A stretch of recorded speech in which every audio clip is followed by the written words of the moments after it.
Hey guys. So Donald Trump started speaking at the Econ Club about 20 minutes ago. So I'm going to go ahead and play the video on that right now so that we can hear what's going on, and then I'll have my thoughts coming afterwards. I'm going to switch real quickly to full screen, and we're going to get started.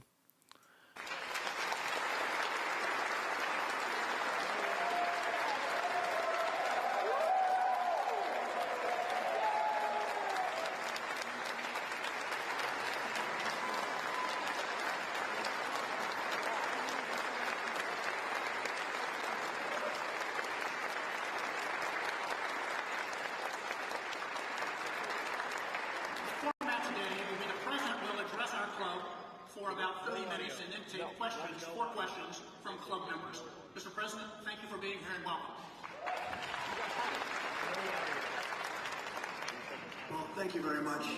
They actually told me you can speak for an hour and a half. So 30 minutes. He didn't like the way I looked, I guess. But we do have a lot to say, and I want to thank you, Bob. I also want to thank friends and respected business leaders for welcoming me back to the storied New York Economic Club. Storied indeed. A very special thanks to Barbara Van Allen. Barbara, thank you very much. And former director of the National Economic Council, Larry Kudlow.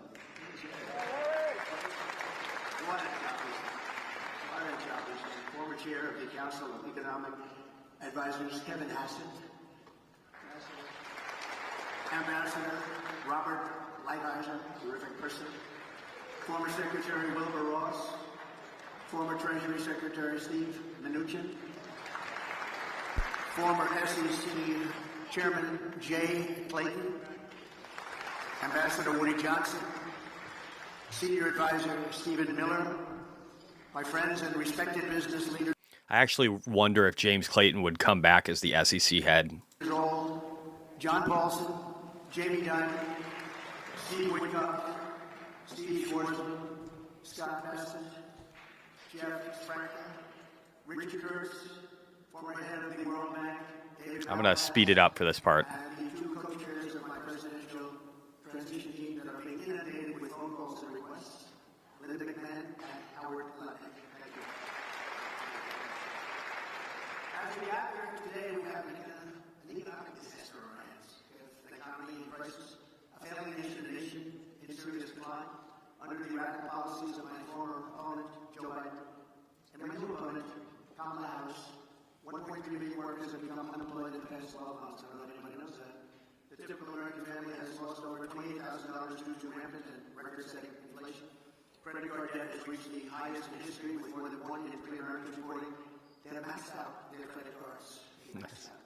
Families now need to earn an estimated $110,000 a year to afford a typical home, meaning 65% of households are locked out of buying just an ordinary house.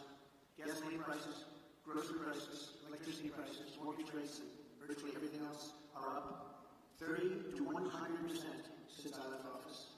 8.4 million Americans are now working second jobs, the highest in more than 30 years.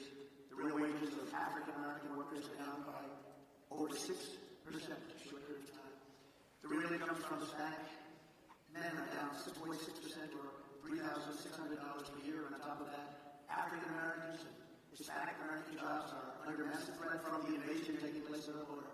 They're taking the jobs of Hispanic Americans, African Americans. Nobody talks about it, but I won't let it happen.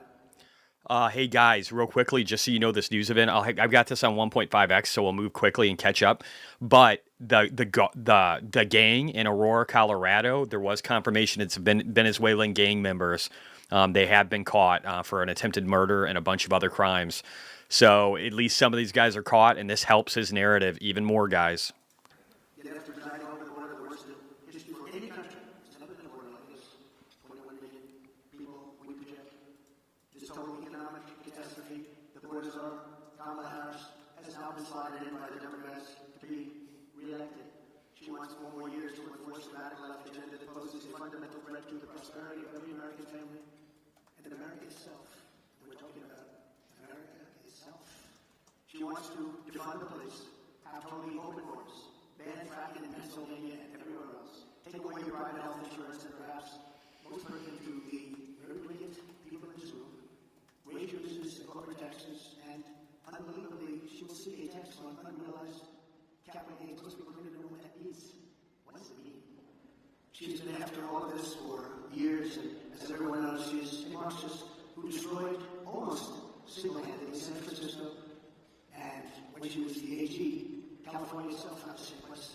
People are leaving, they're fleeing, like they are in New York. She'll seek out, and she will try and get those things if she's elected, and she may very well succeed in getting them.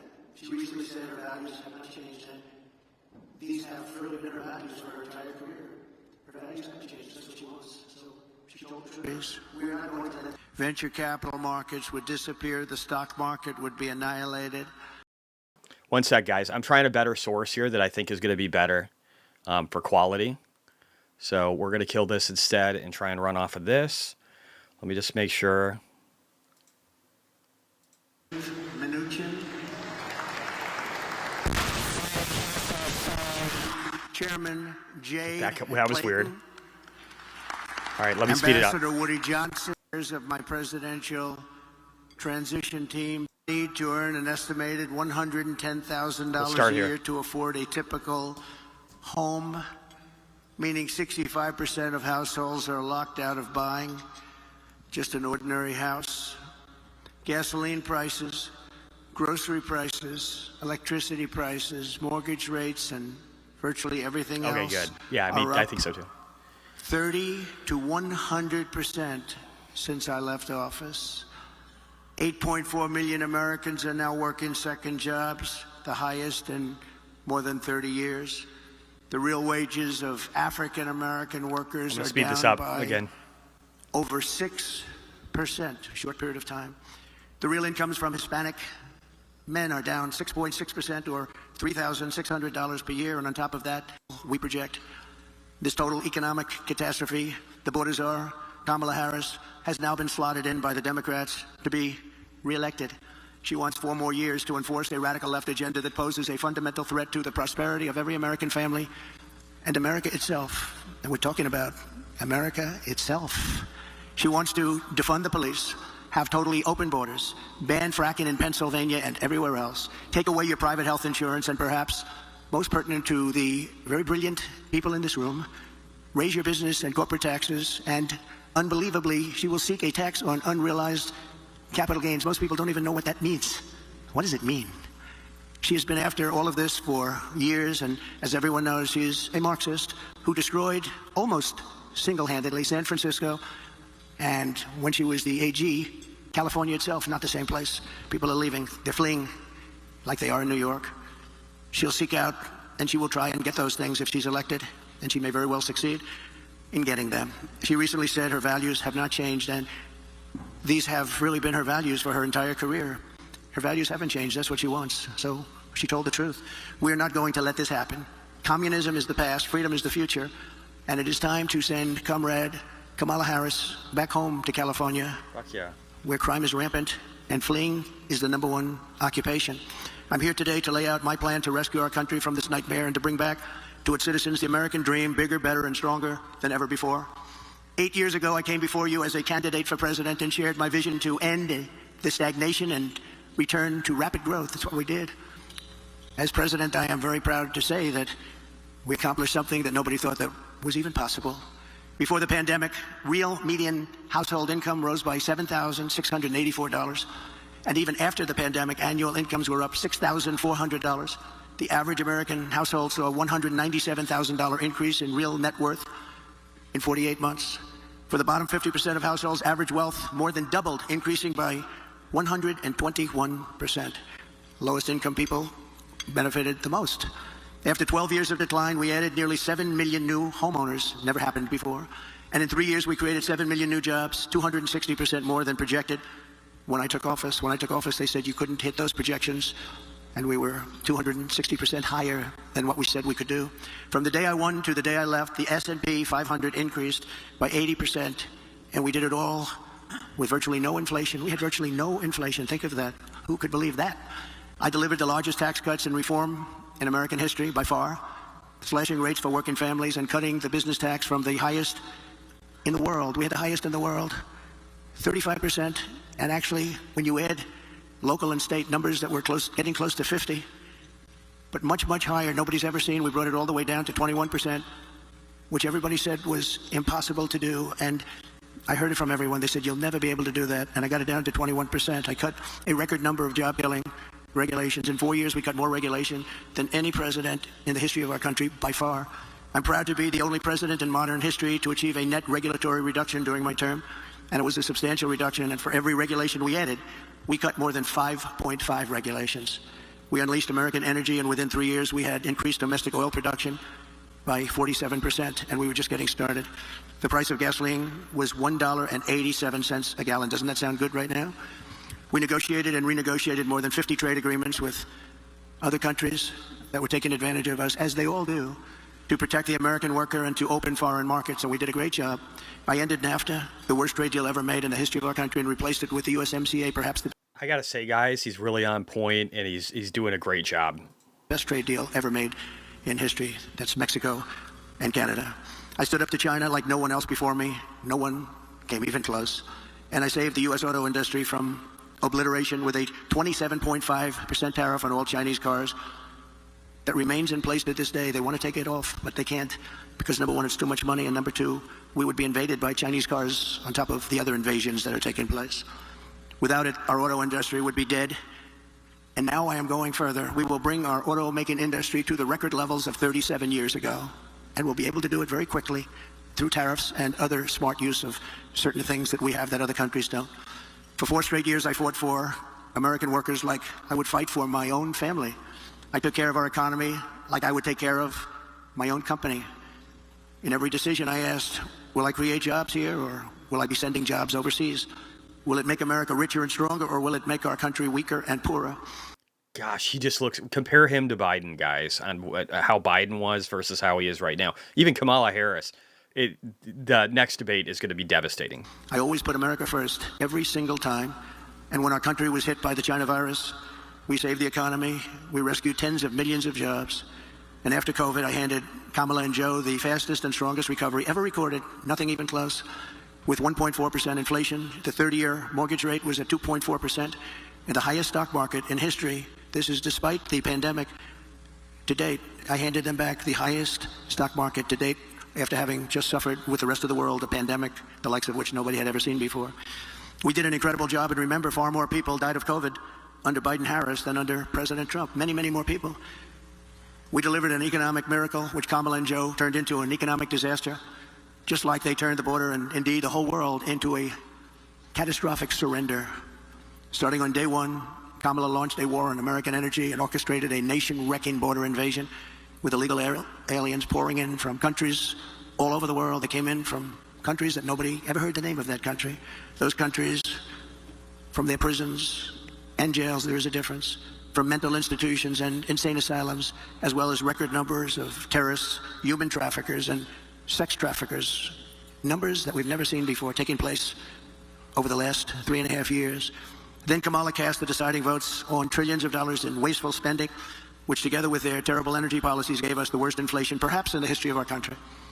Nearly 2/3 of the jobs created under the Harris-Biden administration were bounce-back jobs. Bounce back. They were bounce-back jobs that I handed them from before the pandemic. This happens with pandemics. You have bounce-back jobs. The pandemic comes and it goes, and those people go back to their jobs. And just last week, Joe Biden admitted that on social media.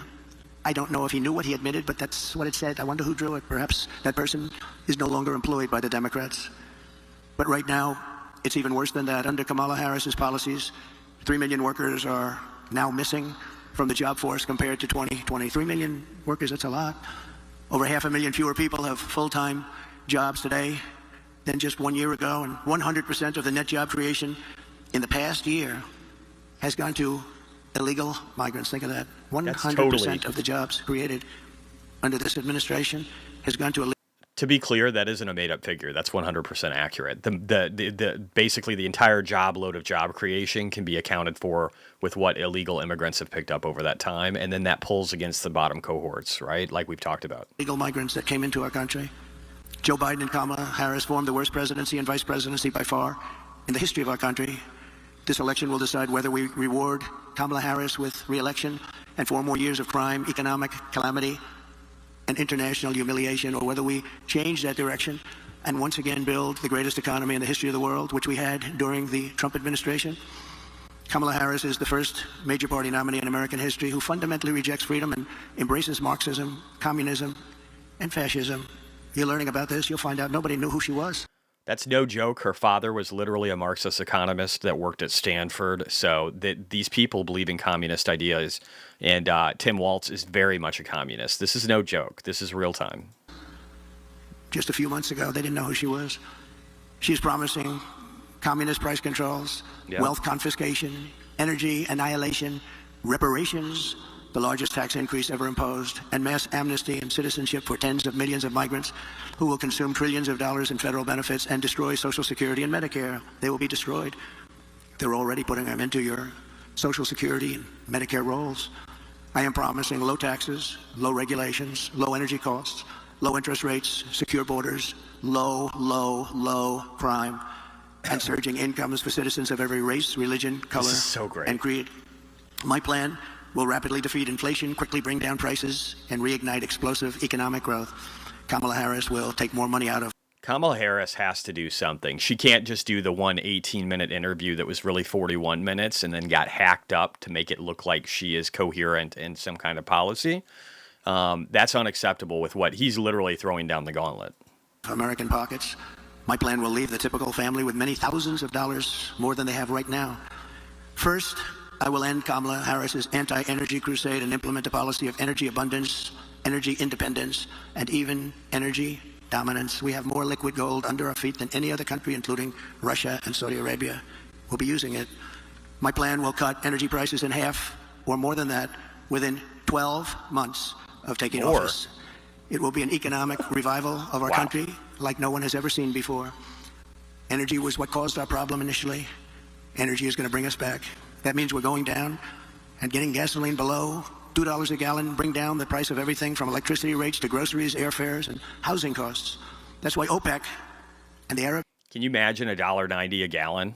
...nations, and we're very honored to have some of my friends here with us today from that part of the world, but they're working very hard despite being here that I not be your president.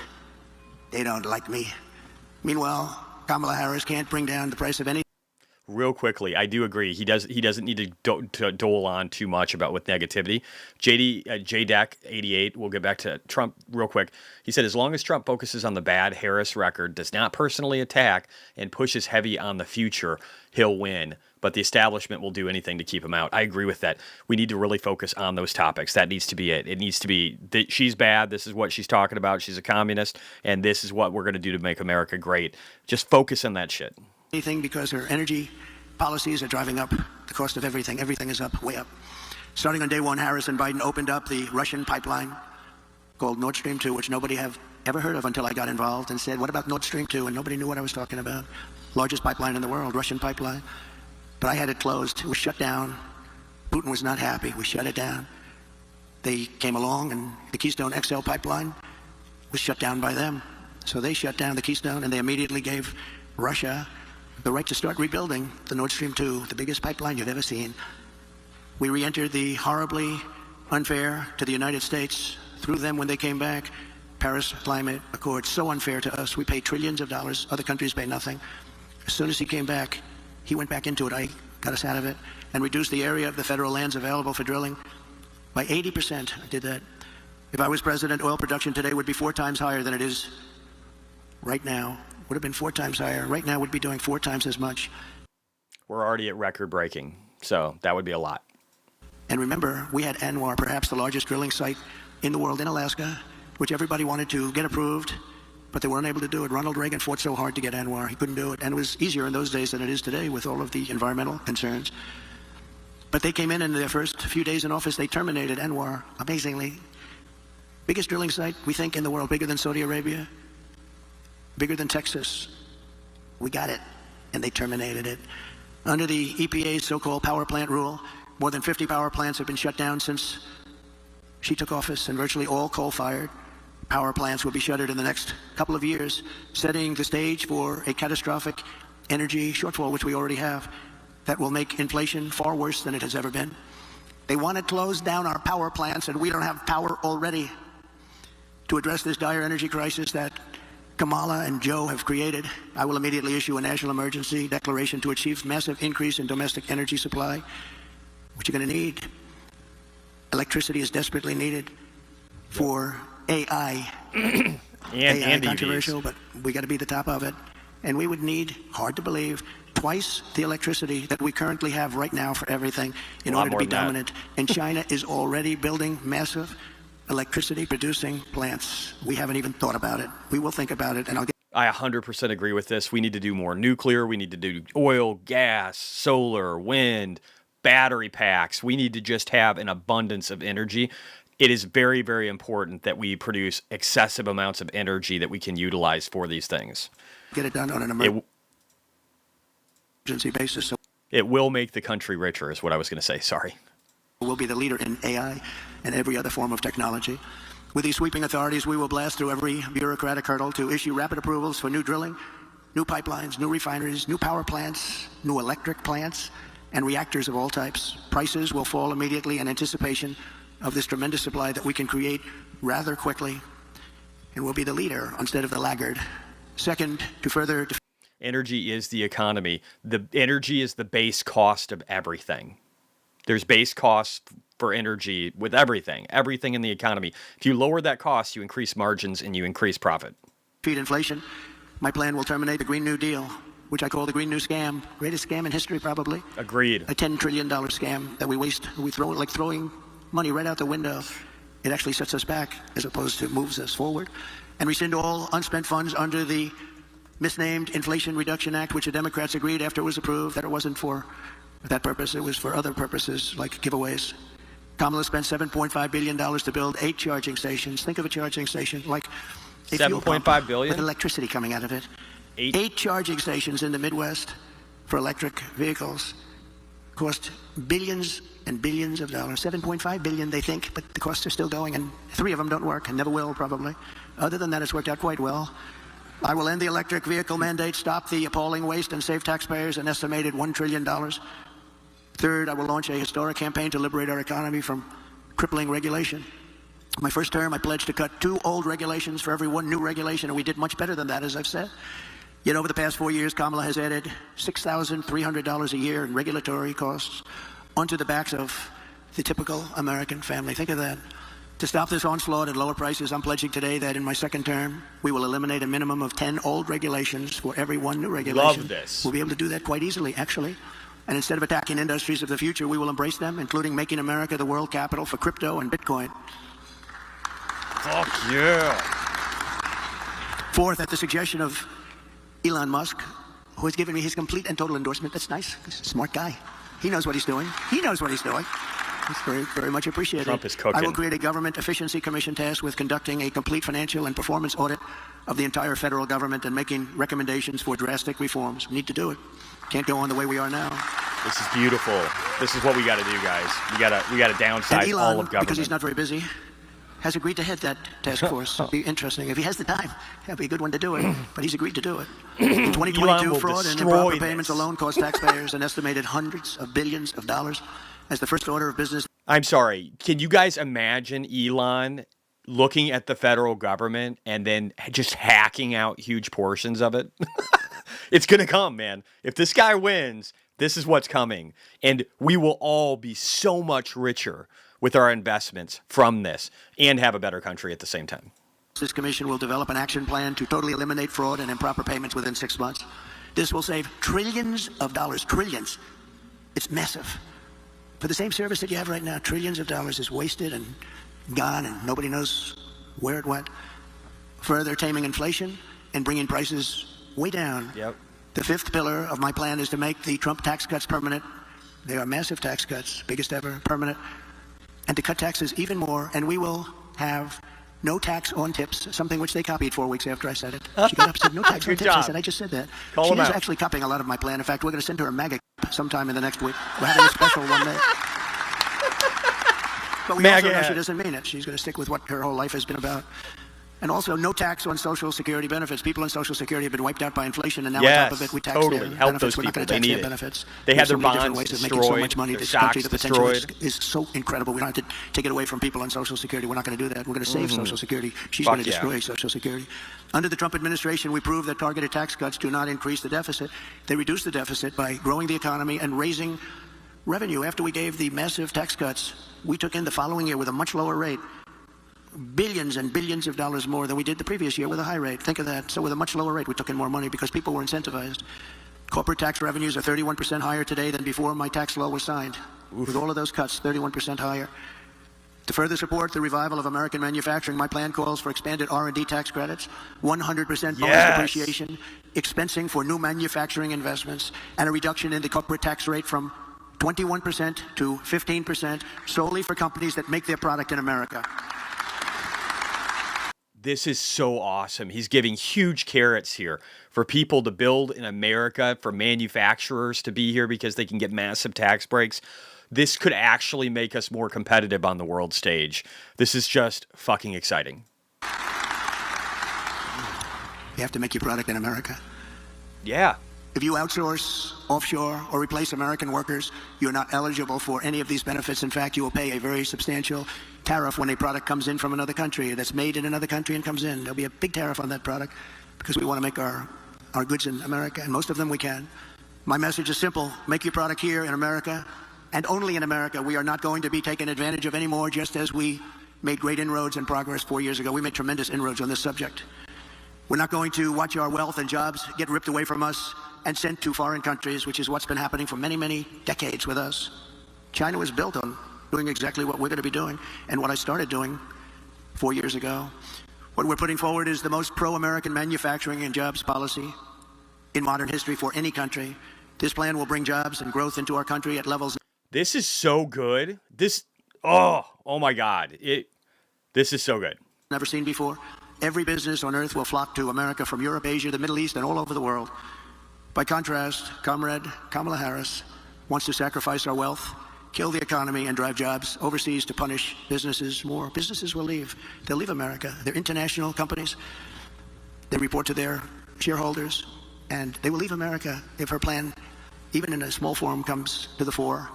Her tax plan, which includes the promise to end the Trump tax cuts, which again by itself would be a massive tax increase, would increase taxes by over $5 trillion, a record many times over. It would result in the largest small business tax hike in history, massively raising taxes on 25 million small business people and raising small business tax rates to 43% and higher. In other words, whoever set up this speech, do all of them this way. Do all of them this way. Make it pointed, make it clear and concise, make the data tell the story, and just let him do it. This is what every one of these should be like. 20% higher than communist China. Kamala is also vowing to raise the corporate tax rate from 21 to 28%. We're bringing it down to 15%. But she really is looking to raise it to 40, 45, or even 50%. You know that. All you have to do is follow her past path. Radically raise the capital gains tax rate, which she wants to do, and they don't even want to give a number. And for the first time ever, impose a 25% tax on unrealized capital gains. So if you happen to have a lot of wealth but no cash, you're in a lot of trouble. Yeah, that's going to be a huge swath of small businesses around the country, too. So if you're a small business, if you're a medium-sized business, if you're a large corporation, you have to vote for this guy, unless you're just waiting for favors from the Kamala Harris presidency. If you already have deals with them to basically take over and be the communist creator of whatever particular sector, outside of that, you have to vote Trump. This will lead America into a 1929 depression, and it will be a depression and a territory that we have not seen for a long time. There's a gentleman that happens to believe that, Scott. These policies, especially the tax on unrealized capital gains, would decimate the U.S. economy. Companies and innovation would flee from America to other countries. Venture capital markets would disappear, the stock market would be annihilated, and investors assess the tax liabilities of large shareholders. The seniors and senior pensions would totally go up in smoke. They'd be worthless. These are not the policies designed to create a prosperous America. These are policies to turn the United States into Venezuela on steroids. Even if for this reason alone, Kamala Harris must be defeated decisively this November. Has to be defeated. Cannot have her be the president of the United States. No. Under Kamala, the United States is becoming a third world banana republic. She and her party are censoring speech, weaponizing the justice system, and trying to throw their political opponents. And this isn't just here. This is happening in Brazil, where our own government, and Joe Biden and Kamala Harris, helped overthrow the election with Bolsonaro and Lula in 2022. There is plenty of clear evidence that this is what we did. We interfered in that, and we put a communist in leadership there that's trying to ban X. And then we have the UK that's literally creating thought crimes, releasing people that have murdered, raped, and everything else into general public from prisons because they don't have enough to put the meme crime. The people who are 11, 12 years old who say that they don't like illegal immigration getting thrown in prison for their words. This is coming here. This is happening all over the West. Trudeau was trying to do it in Canada too. There is a push towards communism. You could see it. The Free Palestine marches are also socialist communists. They have tattoos that have the hammer and sickle fucking on them. This is a real attack against our democracy and everything we stand for. It's me in jail. This hasn't happened. I didn't do that to Crooked Hillary. I said, that would be a terrible thing, wouldn't it? Putting the wife of the President of the United States in jail. But they view it differently, I guess, nowadays, but that's okay. And they always have to remember that two can play the game. Nobody ever thought this was possible. This is how you create massive capital flight and turn once prosperous nations into absolute ruins. I will have no higher priority as president than to restore the fair, equal, and impartial rule of law in America. We have lost the rule of law. Who would have thought? Number 6, under my leadership, America will encourage domestic production instead of punishing it. As you know, our country's vast manufacturing wealth was created at a time with very little domestic taxation, few regulations, and most revenue came from tariffs from other countries. That was when we were at the wealthiest ever, proportionately. We were the wealthiest country ever during those days. That was before income tax came along. Now we foolishly do the opposite. We impose lower tariffs and no tariffs on foreign producers. We have the lowest tariffs of any nation in the world. And we relentlessly punish our own companies for doing business in America. You do business in America, you're punished tremendously. I had many, many companies come to me, sir, I can't compete. They're sending kitchen cabinets, washers and dryers, everything. I can tell you, every motorcycles, they're sending them here, sir. We can't compete. And I made it so they could compete and thrive. Every one of those people, we should get them up and talk to you one day, because every one of those people comes up to me, and every time I see them, they hug me, they kiss me, they love me, because I saved their businesses. I intend to reverse this model and once again turn America into the manufacturing superpower of the world. This is just the best version of Trump. Being intelligent. The key to this effort will be a pro-American trade policy that uses tariffs to encourage production here and bring trillions and trillions of dollars back home. And you know what? We deserve it. We've been helping other countries get rich at our expense. For the last 50 years, we've been pouring our money into other countries, getting nothing for it. We protect them militarily. We do so much for them. We get nothing. My plan is that if you open your factory in Wisconsin, Pennsylvania, Michigan, Minnesota, anywhere else in our country, you don't pay a tariff tax. You don't pay a tax. You make the product here. But if you move your production outside of the United States and send it back here, which people are doing now, and I stopped it cold, but they've changed that already, then you'll have to pay a very substantial tariff to get your product back into the country. The result will be that everybody in the world will want to be here, and they want to produce here. They're going to want to produce their product in America. It's going to say made in the USA. We will be able to build ships again. We will be able to build planes again. We will be able to build our military again from within, all from within. We will create the biggest, greatest, and strongest middle class in the history of our country. We will have tens of millions of high-paying jobs in manufacturing, transportation, defense, as well as all of the sales and support of export jobs. Our auto industry will be the biggest beneficiary. In short, it will be a national economic renaissance just by using our heads, by being smart, by not letting other countries take advantage of us. They've been doing it for so long. It's so sad to see. And I know them all. And they laugh at us behind our back.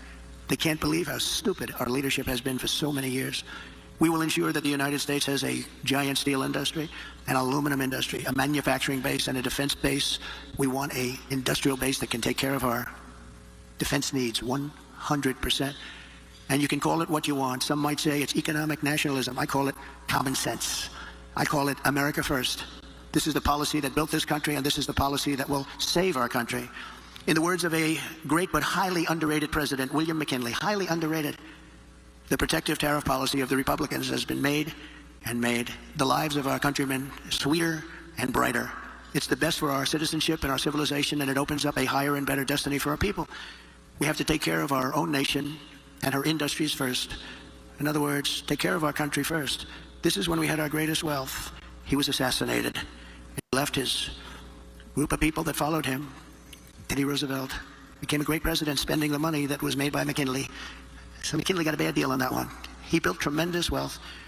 They had the Tariff Act of 1887, and they had a committee that studied, what are we going to do? They had a big problem, a problem like I hope to have with this country someday. So much money was coming in from foreign countries that they didn't know how to spend it. They had no idea. So they set up a committee. We'll set one up with the people in this room. How do we distribute the wealth that we have? And Roosevelt built dams and built railroads and did national parks. But he did it with the money that was made with tariffs from McKinley. So you have to remember that. Very highly underrated, a very underrated president. Let's give them both credit. Or even getting a history lesson Smart on McKinley. tariffs will not create inflation. They will combat inflation. I had almost no inflation, and I had the highest tariffs that anyone's seen, and they were going a lot higher. Foreign nations will pay us hundreds of billions of dollars, reducing the deficit and driving inflation down. It'll largely reduce our deficit. In my first This is also going to prevent China from dumping goods like their EVs, solar panels, and just a bunch more on the West and have us just gobble them up at low prices. We don't want that because they're destroying industries and making it to where we can't be competitive. This is a really big deal. This is the time to apply pressure on China. This is a brilliant move. term, we imposed historic tariffs with no effect on consumer prices or inflation. The anti-tariff people, many of them, I believe, honestly work for these other countries in some form, get tremendous amounts of lobbying money and other money because it doesn't make sense what they're saying. But we had no inflation, and we had protection, and I saved so many industries. I saved the steel industry. But Biden and Harris are letting it go. They're letting it go. So easy to keep. A combination of fair trade, tax cuts, regulatory cuts, and energy. The steel industry is trying to complete a merger right now, too, but the Biden administration won't let them do it. And I don't know if they'll survive. They're going to have to start laying people off, so we'll lose another industry. We can't have that. Steel is something that we have to have here. Abundance will allow us to produce more goods better and cheaper right here in the USA than we've ever done before. And foreign nations will respect us again. I got along great with foreign nations, and I taxed the hell out of them. And they liked me. He did. Maybe they respected me. And Viktor Orban, a very strong man, he's the Prime Minister of Hungary. He said the only thing missing from the world right now is President Trump. He kept the world safe because everybody was afraid of him. I don't like that term, but that's the term he used. I would like to say respected him and respected our country, but he didn't say that. He said everybody was afraid of him. He said China was afraid, Russia was afraid. They were all afraid. Kim Jong-un, I got along great with him. And I tried to explain to the fake news media that getting along with people, foreign countries, is a good thing, not a bad thing. It's a very good thing. It's a smart thing. We will require all essential materials for our national security to be produced here in the United States, creating millions and millions of new manufacturing jobs. You know, when we built the F-35, we have the wings built in one country. We have the tail, rudders, built in another country. We have the... You know what's great about what he's saying is this is the kind of stuff Elon Musk can fix and teach. And Anduril and all these other companies that are U.S.-based, that are smaller in scale, if we can get rid of the military-industrial complex, we can create much cooler shit and not be dependent upon the rest of the world for our military. Seats built in another country. We have the electronics built in 7 different countries. What the hell would we do if there's a war? And we'll end up fighting half of those countries, and we don't want to have a war because right now we're closer to World War III than we've ever been Yes, in our we lives. are. With Russia, Ukraine, which would have never happened if I was president. With October 7th in Israel, the whole Middle East is blowing up. Would have never happened. They would have never happened. Respectfully, Iran was broke. They had no money for Hamas. They had no money for Hezbollah. It wouldn't have happened. There would be peace in the Middle East, and Iran would be a big beneficiary of that peace. It'd be good.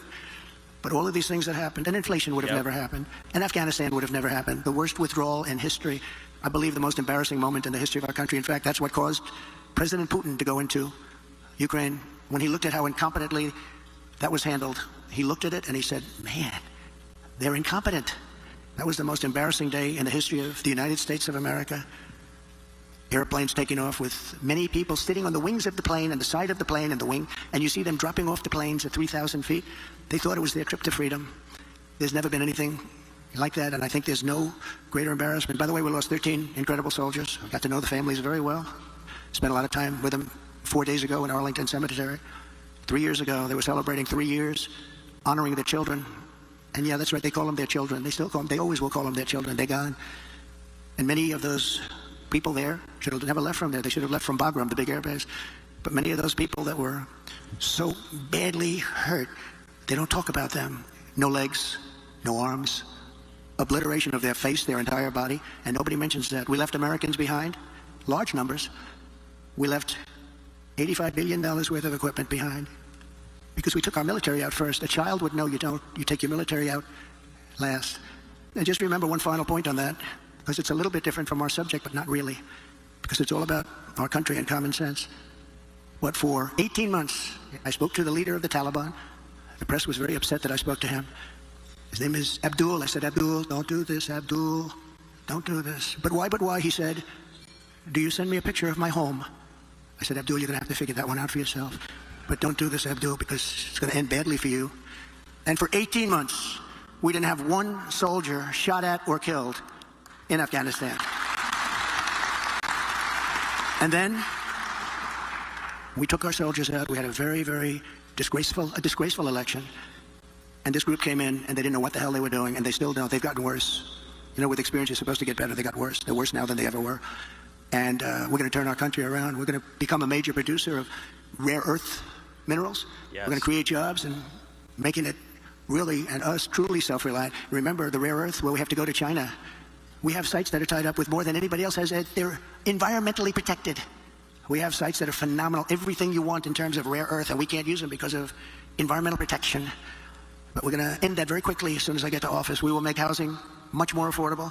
As inflation is tamed, interest rates will dramatically fall. They'll be down very, very low. We'll get them down. We had them down to 2.4% and even lower than that for a period of time. Reducing mortgage rates is a big factor. We're going to get them back down to, we think, 3%, maybe even lower than that, saving the average home buyer thousands of dollars per year. They can now go out. Young people will be able to buy a home again and be a part of the American dream. We will eliminate regulations that drive up housing costs with the goal of cutting the cost of a new home in half. We think we can do that. The regulations alone cost 30%. Regulation costs 30% of a new home. And we will open up portions of federal land for large-scale housing construction. These zones will be ultra-low tax and ultra-low regulation. One of the great, really small business job creation programs. It will be of all time. We're going to open up our country to building homes inexpensively so young people and other people can buy homes. Can't buy them anymore. Millions of Americans will take part in setting these safe and beautiful communities, reviving the frontier spirit. And really, as I said, reviving the American dream. It's about the American dream. It's all about the American dream. We don't talk about American dream with these people in office. They don't want to talk about the American dream because they're the exact opposite. They're the exact opposite. We also cannot ignore the impact that the flood of 21 million illegal aliens has had on driving up housing costs. That's why my plan will ban mortgages for illegal aliens in California. They're passing a law where they're going to give illegal aliens money to buy a house. But our soldiers, our veterans that are laying on the streets, yeah, it's insanity to have $150,000 loans and $25,000 credits from the federal government. There's no way to pay for this. Not when you're getting 250 to 300,000 new illegal immigrants every fucking month. It's just, that's not sustainable in any way. Can't have them. You have soldiers right now laying on the streets of different cities, all Democrat run. They're laying on the streets in front of hotels, in some cases luxury hotels, and you have illegal immigrants coming in and living in those hotels and laughing at our soldiers as they walk by into a luxury lobby. Is there something wrong with that thinking? Is there something wrong with our country? If Kamala is allowed to continue to let our country be invaded, we will face a fiscal Armageddon. These migrants are consuming hundreds of billions of dollars in benefits. You saw in Colorado this week a group from Venezuela, rough ones. They took over large sections of a town, large sections of an area. And we know they're a part of that gang. They have been arrested, at least 4 of them that were in the video. Colorado, Aurora. Has anyone been there? I think you'd better stay away for a little while.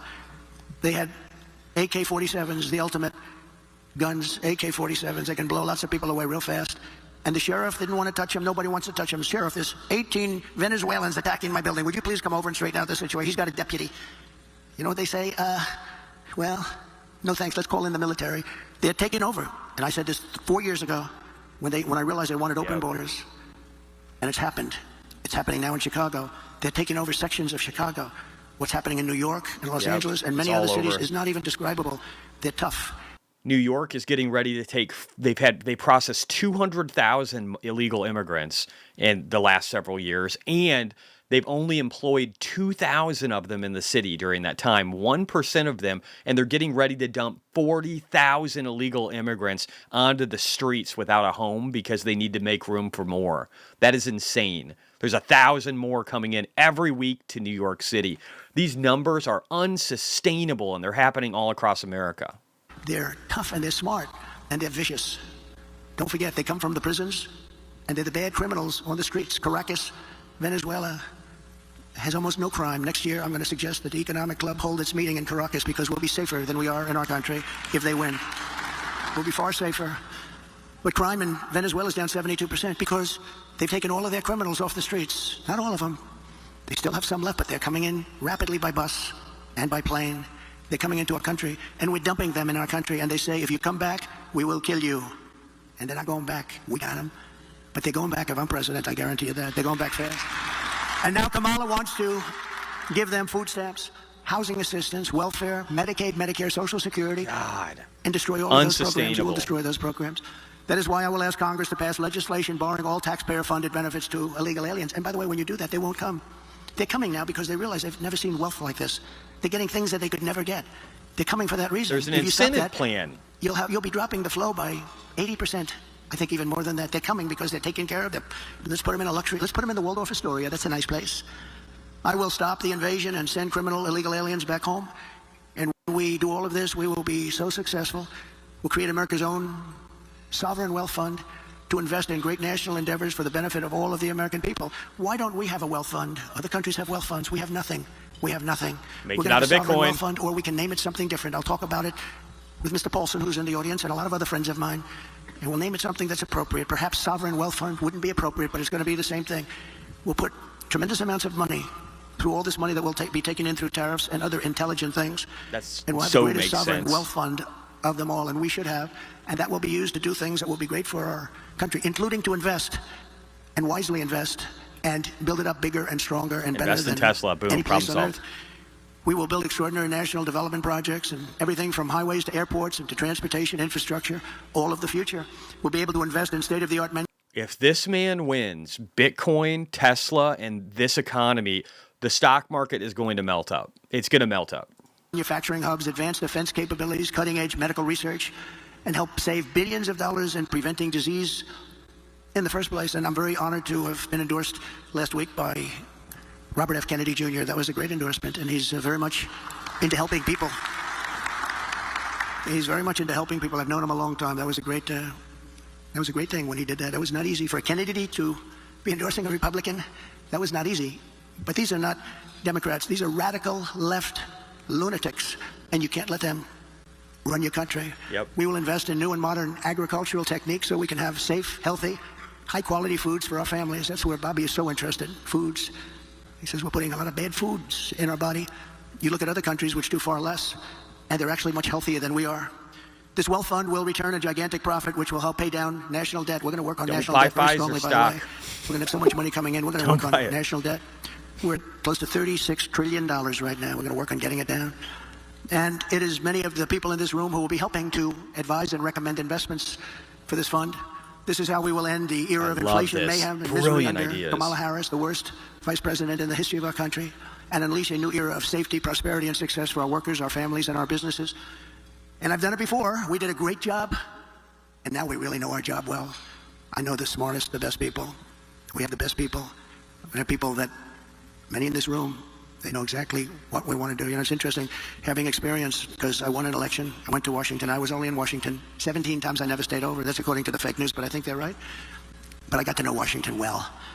And I know the smart ones and the dumb ones. Oh, huge I know the ones contracts, that can help make us great and the ones that can only take us into bad territory. I got to know a lot of people, probably as many as anybody at that level. And we have incredible talent, and we're going to be using that talent. We had some incredible talent, much of it sitting up here and sitting down here. They did a great job on trade. Bob Lighthizer, so many other people.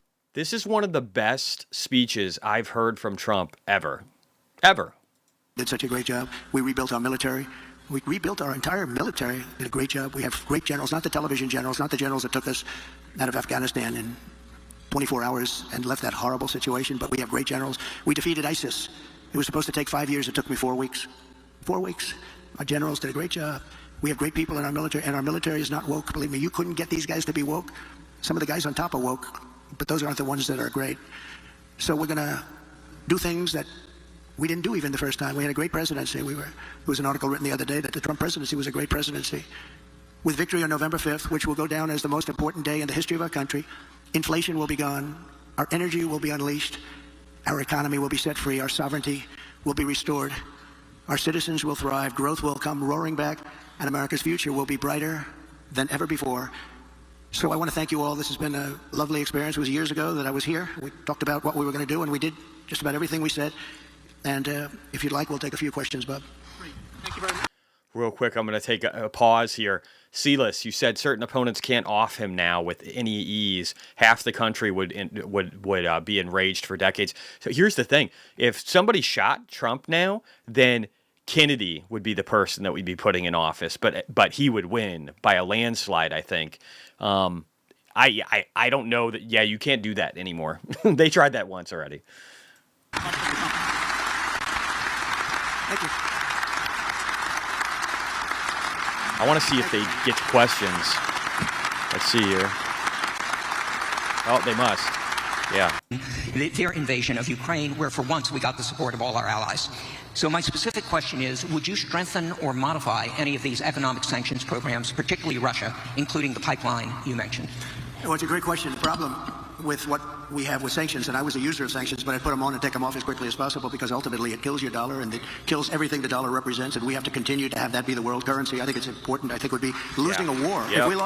If we lost the dollar as the world currency, I think that would be the equivalent of losing a war. That would make us a third world country, and we can't let it happen. So I use sanctions very powerfully against countries that deserve it, and then I take them off because, look, you're losing Iran, you're losing Russia. China is out there trying to get their currency to be the dominant currency, as you know better than anybody. All of these things are happening. You're losing so many countries because there's so much conflict with all of these countries that you're going to lose that, and we can't lose that. So I want to use sanctions as little as possible. One of the things that we have with tariffs is that I'll say to them, you don't honor the dollar as your world currency.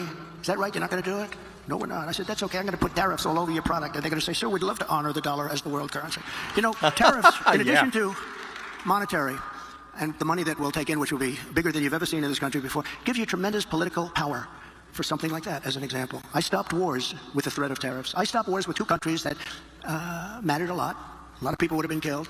And I threatened tariffs coming into the United States if they don't make peace. And we didn't have conflicts like you have right now. We had very intelligent people. But the biggest threat you have is you lose that currency, and we have lost something that you'll never get back. And we can keep it if we're smart, but they use it too much, and then they just forget about it. And these countries like Russia, it's going out now and doing its own thing, and they're going out bragging about how they don't need us anymore, et cetera, et cetera. The sad part about Russia is that Ukraine would have never happened if I was president, so we wouldn't really have to be talking about sanctions, but it did happen. And one of the things I'm going to do, a little bit relevant to your question, is if we win, I believe I can settle that war while I'm president-elect. Before I ever get into office, I can get that war settled and get that war stopped, because it's a horrible, horrible war. And far more people are killed in Ukraine, far more people than you're realizing. They'll knock down this massive building, amazing, the size of these buildings, they'll knock it down, they'll say nobody was injured. No, a lot of people were killed. The real numbers are far greater than what people are looking at. So I think it's a very important thing. Sanctions have to be used very judiciously, and you can win. We have things much more powerful, actually, than sanctions. We have trade, but we cannot lose our dollar standard.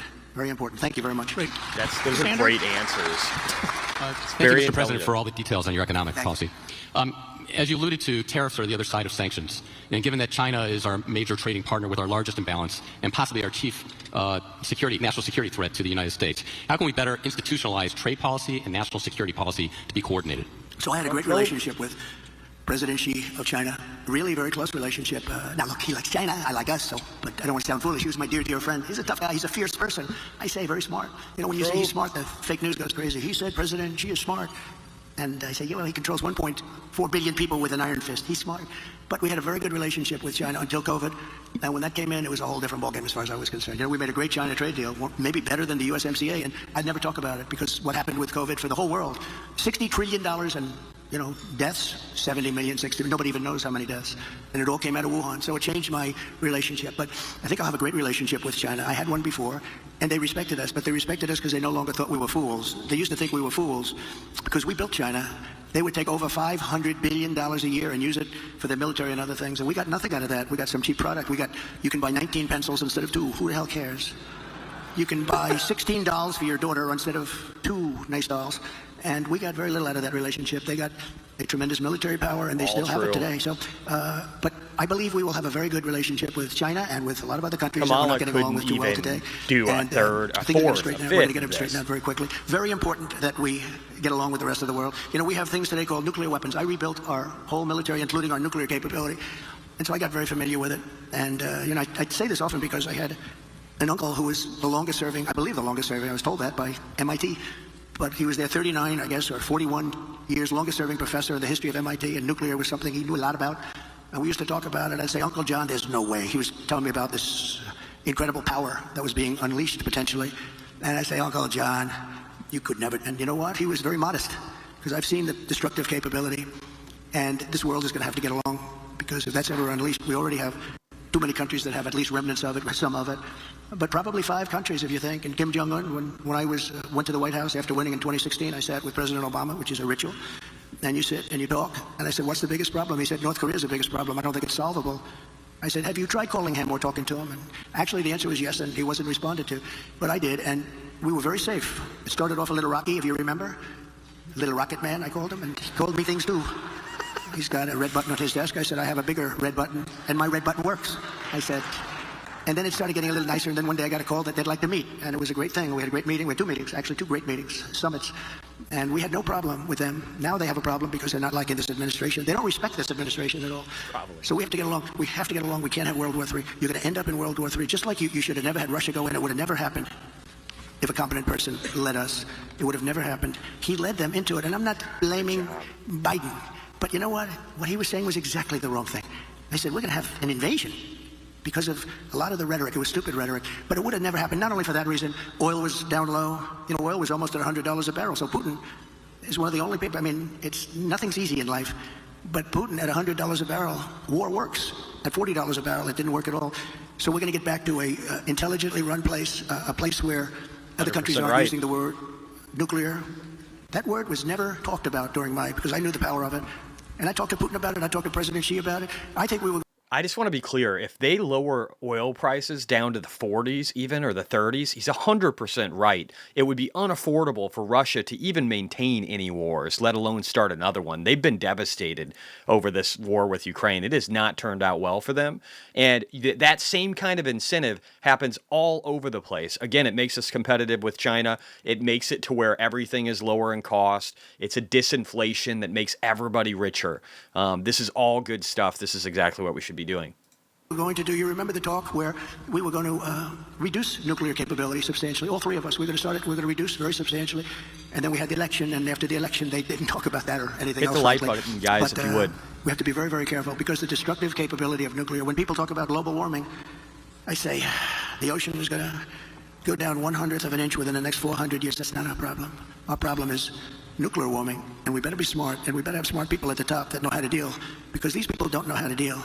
Putin came out today, he endorsed Kamala, and I didn't know, was I supposed to call him up and say, thank you very much, I appreciate it. But he endorsed Kamala. I have a feeling, I don't know. I don't know exactly what to say about that. I don't know if I'm insulted or he did me a favor. But we have to get along with the world. We can't have war, because the destructive capability, you can be the head of the biggest bank wherever the hell Jamie is sitting. You can be the head of the biggest bank in the world, and a couple of nukes in your bank doesn't mean a thing. You gotta get along. This is such an important job. It's a dangerous job too. Very dangerous job. If you look at statistically, being president is very dangerous. That throbbing feeling I have. Oh, that throbbing feeling. No, it's a very dangerous job, and you have to do it right. And if you don't do it right, bad things will happen to the world. Things like you've never seen before. Okay, thank you very much. Thank you. Thank you. John Paulson behind me to your right, Mr. President. Hi, John. First, let me thank you for your presentation today. President Trump, in the last fiscal year, the fiscal deficit under the Biden administration was approximately $2 trillion. Under the policies you've announced, the deficit would come down from items such as increased revenues from tariffs, as well as eliminating the tax incentives for the Green New Deal. These gains would be mitigated by decreases in revenues from policies such as no tax on tips. Overall, what do you estimate will be the impact of the fiscal deficit from your policies? Well, we just hit record highs at numbers that nobody ever thought possible. You're right, it's over $2 trillion. Nobody thought that was a number that was, I mean, you could go back 4 years. Nobody thought a number like that would be possible. It's crazy. It's like, it's just horrible, actually. But yeah, we're $2 trillion, and I view it as profit and loss to a certain extent. A lot of people say, oh, it's trade. You know, you have many people say trade deficits don't matter. I think they matter a lot. I think they matter a lot. We're going to have tremendous growth. What I'm talking about is all about growth. The tax is relatively minor compared to the growth. We're going to make our money back on growth. We're going to also, we're going to grow like nobody's ever grown before. I think if this all works out, you're going to have the auto industry come back to America. Right now, China is building 2 auto factories in Mexico, massive auto factories, and they think they're going to make their cars in Mexico and send them back into the United States with no tax. It's not going to happen. Under this administration, it's going to happen. And they wanted to do that during my administration. I said, if you do it, we're going to put a 200% tariff on every car, and you'll never be able to see it. There will never be one car coming across our border. And if I would have let them do it, we would have had these 2 factories. Well, now they're building massive factories, more than 2, and they're going to kill Detroit. And the head of the union, the United Auto Workers in Detroit, has done a terrible, terrible job, just a terrible job. But we're going to bring tremendous growth back. And remember, we're also taking in a certain percentage. I won't name the percentage today, but it'll be a certain tariff percentage, which will be higher than people had heard in the past. And we will be bringing in billions and billions of dollars, which will directly reduce our deficits. Okay? Thank you very much. Good job you've done, by the way. Very good. Thank you. And the final question, Resma, is to you. Thank you. President Trump, you talked about how the increase in the price of food, gas, and rent is hurting families. But the real cost that's breaking families' backs and preventing women from participating in the workforce is childcare. Childcare is now more expensive than rent for working families and is costing the economy more than $122 billion a year, making it one of the most urgent economic issues that is facing our country. In fact, the cost of childcare is outpacing the cost of inflation, with the majority of American families of young children spending more than 20% of their income on childcare. One thing that Democrats and Republicans have in common is that both parties talk a lot about what they're going to do to address the childcare crisis, but neither party has delivered meaningful change. If you win in November, can you commit to prioritizing legislation to make childcare affordable? And if so, what specific piece of legislation will you advance? Well, I would do that, and we're sitting down. You know, I was somebody, we had Senator Marco Rubio, and my daughter Ivanka was so impactful on that. It's a very important issue. But I think when you talk about that, because childcare is childcare. It's something, you have to have it. In this country, you have to have it. But when you talk about those numbers compared to the kind.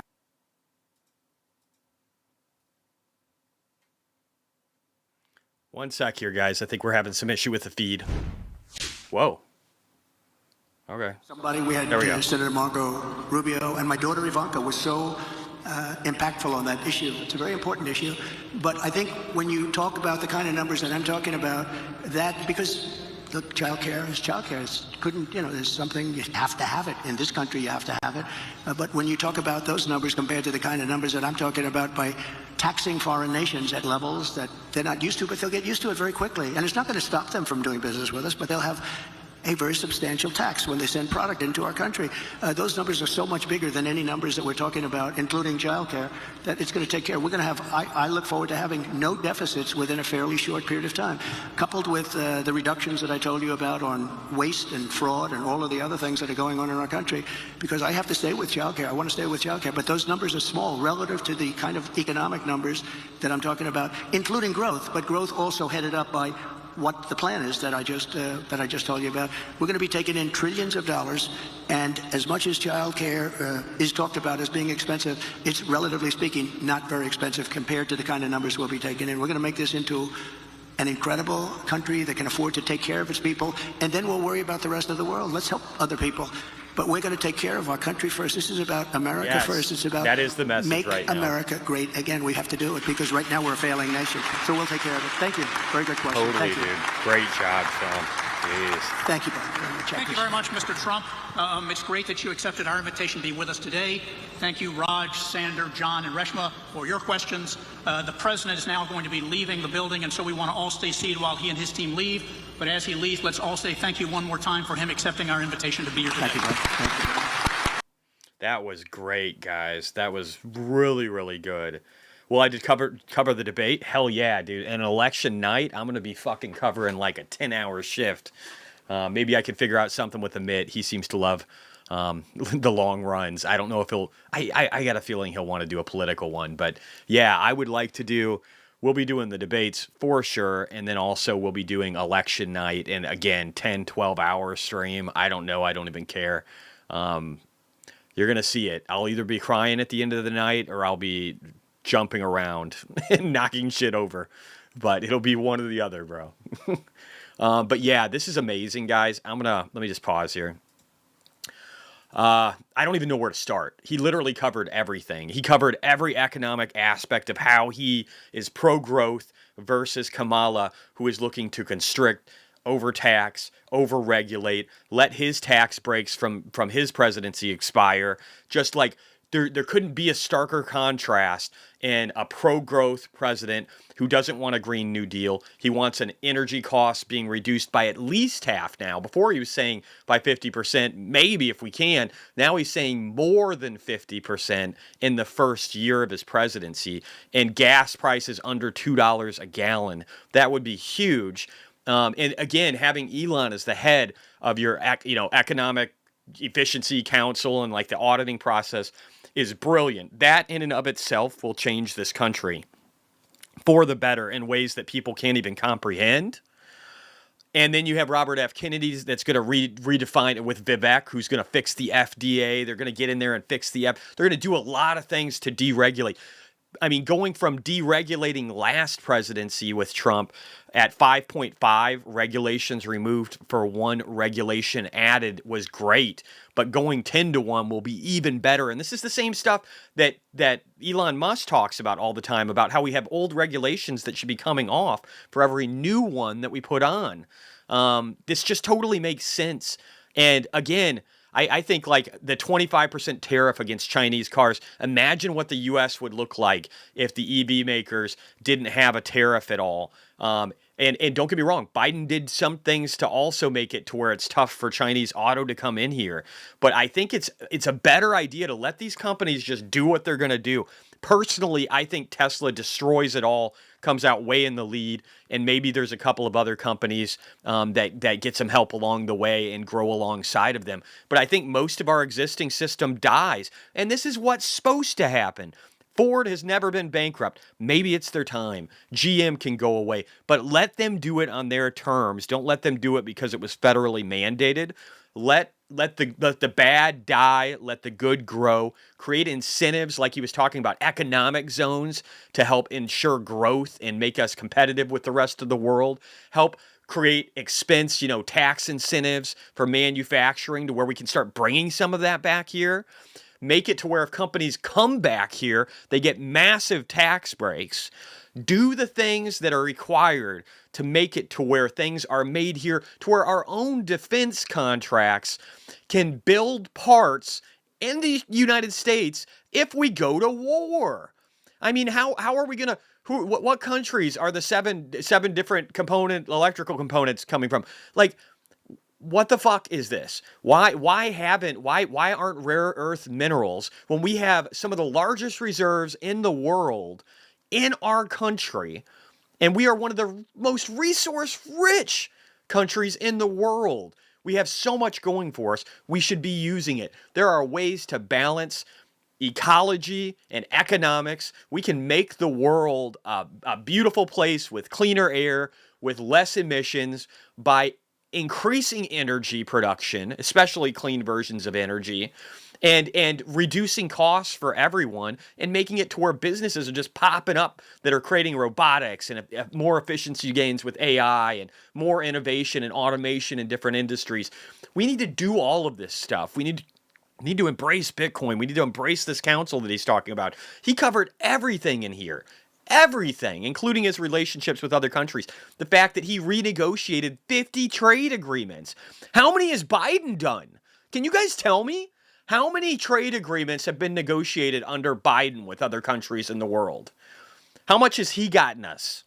I'm willing to bet it's virtually nothing, okay? He's given away the farm. Just like he gave away, what was it, $80 billion worth of military equipment in Afghanistan to the fucking enemy? So, I just want to say, like, this is such a clear thing for me. It's such a clear thing for me, guys.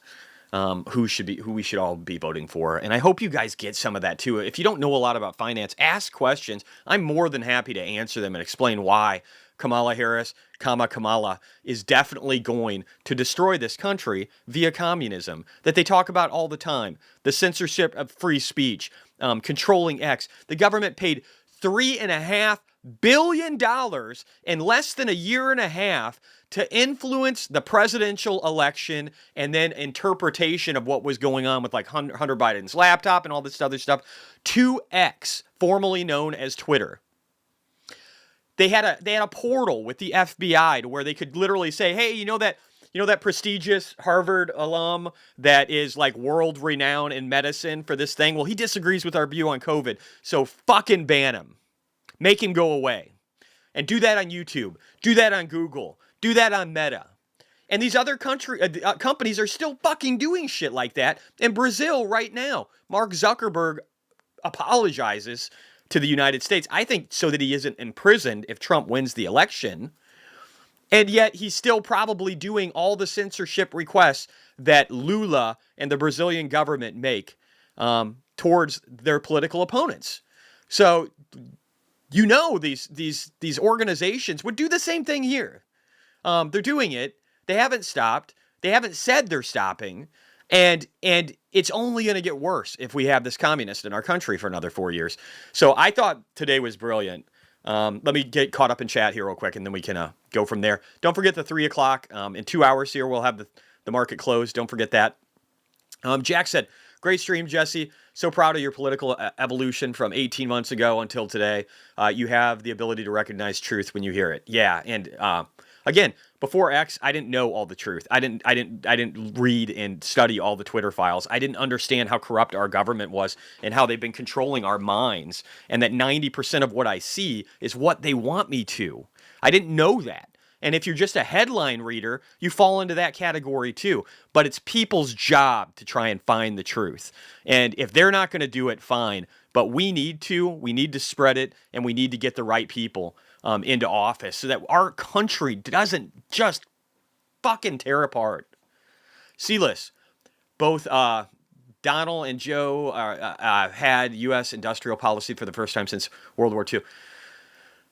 Both Donald and Joe have had a U.S. Yeah, no, that's true. Both of them. You're right. Both of them have actually had let's squeeze China and let's have, an industrial policy in the United States in any way. But I will say that Trump's takes it just a whole nother leg further. But you're right. Both of them have, which is good. There has been continuity on policy for key natural resources and manufacturing. I agree. Those things are good. I will not argue against any of that. And there are some things that Biden has done that are okay. But again, like having two wars open, trying to blame things on Israel and not on the terrorists, just the debacle in Afghanistan, at the very least, just from a military standpoint, he's a disaster as a president, in my opinion. He did save Ukraine in the first 3 days. I would say Elon Musk maybe did just as much, too, to make sure that country was saved. But we're just throwing away money, and people, it's just an incinerator of human beings and money right now, and all that stuff needs to get fixed. And I think Trump is much more likely in making it stop. Again, the Biden administration isn't even trying. They like spending money. The USA has tons of lithium in Nevada. I know. I was looking at lithium manufacturers for a long time. Lithium prices have just plummeted more recently, but we have all the lithium, we have all the rare earth metals, we have all the things we need to really be a great country, and yet we're not using them, and it doesn't make any sense. Cole, Megna, Tesla will fortify our energy infrastructure, make our roads safer and more efficient, and drive U.S. engineering and innovation and for manufacturing. Yes, and we can have robots building on top of these things. Tesla's up 5.5%, getting close to a breakout zone as we say this. But think about this. If we have solar and wind all over the place and then battery packs, it will make us militarily more defendable too, because what's happening in Ukraine? Russia's just bombing energy. They're bombing energy over and over and over again. Well, if every house is energy, if every business is energy, if you have little mini nuclear reactors all over the place, if you have a much more diversified system of a lot of different kinds of energy, then you're incredibly resilient in war, which is just another amazing thing, okay? Let's see here. Tree huggers and lawyers fucked up a lot of shit in the 80s and 90s. Watch your mouth, Chris. No, I'm kidding. With Hollywood. My answer to why we're not a self-sufficient country at the moment. Yeah, there's a lot of stupid shit. Again, farmers are people that seem to care a lot about the ecology that's around them, right? Don't get me wrong. There's mass-produced farming, which is corporate farming, which most of China owns right now. Pork, Smithfield now. It used to be Morels. Like 80% of the pork industry in the United States is owned by a Chinese company. There's stuff that's bad where we let corporations basically destroy the individual farmers and then produce all of it at low cost, but then allow other countries to be able to control our food supply. And then China has major farm facilities and land owned around almost every major military base that we have in this country. It was with Dr. Phil and Trump. I watched this. It showed a map overlaying what China owns and then where the military bases are. And it was fucking shocking. Like, we are literally at war right now and don't even realize it. And it's very important that we do things to make ourselves pro-growth. We have 130% debt to GDP. If we do stuff to constrict our economy, to tax the shit out of business, to take the money, to make international companies leave this country, if we do these things, we are absolutely fucked over the short term. And I don't know how you fix it without massive, huge amounts of money printing. And that money printing will lead to inflation and the destruction of value of everybody in this country. It will enrich some. It will impoverish the bottom 1/3 to 40% of this country. It will destroy the middle class. This is not stuff that we can allow. We cannot in any way. I'm going to roll through here real quick. That's facts right there. We pay a lot of federal income taxes already. Dude, we pay real estate tax. You guys have to realize this. In 1914, 90% of all taxes in the country were funded by things like alcohol, cigarettes, and some other shit. Did you know that? And since that time, we've created real estate taxes, income taxes, state taxes, and again, unrealized capital gains taxes. And there's just like everything gets taxed. If you want to have employees, guess what you got to do? You got to pay a tax to pay your employees. And then your employees got to get taxed on their income. We have taxes everywhere. It's doing nothing to fucking help our growth. Our growth continues to diminish because we're indebting future generations as we steal from them today. So let's fix this shit. Vote Donald Trump. Get this stupid fucking communist out of the political stage and let Democrats know that they will never turn this country into communist China or Russia. They will never have their socialist utopia, the kind of thing that destroyed Argentina, that destroyed El Salvador for a long time, that destroyed Venezuela, that destroyed, look at Russia. How are things going for them? Every socialist communist country, North Korea, all of these on the planet, Cuba, even without U.S. sanctions, these looking at redistributing wealth from one person to another person, when that person might work hard and innovate and create jobs and do amazing things, to somebody who sits on their fucking ass and does nothing, does not help a society. There are things that we can do to have social programs that help people at the bottom rung, but the best fucking thing we can do for them is not steal their money and devalue it, so that if they save money, it never does anything to improve their lives. That's where we can start. Let's use robots to make it to where people don't have to work as hard as they do today just to survive. Let's use AI and autonomy to make the world a better place. Let's use Bitcoin to start balancing our fucking budget. Let's do all the things that Trump is talking about doing and make the world a better place. Yes, and tariffs. Tariffs for consumption tax. Yeah, I believe that's actually a really great idea. I think if you the tariffs can be helpful. And don't get me wrong, nationalism, going inward can have its own problems too. But right now, the pain is going to be felt in China. It's going to be felt with our enemies, the people that aren't embracing this country. The people that are will benefit. We're creating the incentives for that. So I don't want to rant too much more. I've done my fair share. Tesla up 5.2% on the day. The market is down today, kind of flat. Nasdaq's up 0.16%. But you know what? I'm up over 220% $30,000 in Tesla in the last 2 days. I'm not going to cry about it. I'd love to see you guys in the market recap if you got some time. Otherwise, again, have a good rest of your day. Probably going to end it here. Going to skip the fancy intro or outro. But you guys have a good